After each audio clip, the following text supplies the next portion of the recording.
നമ്മളെ ആവശ്യമുള്ളൊരു സ്ഥലത്ത് നമ്മൾ ഉണ്ടാവുക എന്നുള്ളതിനേക്കാൾ മനോഹരമായ ഒരു പ്രവർത്തനവും നമുക്ക് ചെയ്യാനില്ല.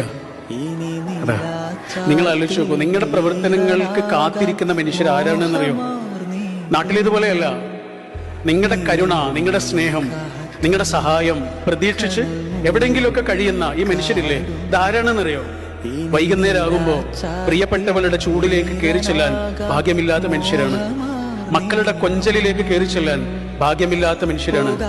ബാപ്പയുടെ, ഉമ്മയുടെ, അച്ഛന്റെ, അമ്മയുടെ അരികിലേക്ക് കയറി ചെല്ലാൻ കഴിയാതെ സ്വന്തം നാടും വീടും വിട്ട് ഒറ്റപ്പെട്ട് കഴിയുന്ന പാവം മനുഷ്യരാണ് നിങ്ങളുടെ കനിവ് കൊതിച്ച് കാത്തിരിക്കുന്നത്. നാട്ടിലെ പോലെയല്ല. നിങ്ങൾ ഇവിടെ വന്നത് ആളുകളെ സഹായിക്കണമെന്നല്ല, നിങ്ങൾ വന്നത് ജീവിക്കാനാണ്, അല്ലേ? നിങ്ങൾക്ക് വേണ്ടി ജീവിക്കാൻ വന്നതാണ്. നിങ്ങൾക്ക് വേണ്ടി ജീവിക്കാൻ വന്നതിന്റെ കൂടെ നിങ്ങൾ ഒരു കാര്യം കൂടി ചെയ്യുന്നു. അതിനെ ഇംഗ്ലീഷ് പറഞ്ഞ വാക്കാണ് മീനിങ് ഫുൾ എക്സിസ്റ്റൻസ് എന്ന് പറയുന്നത്.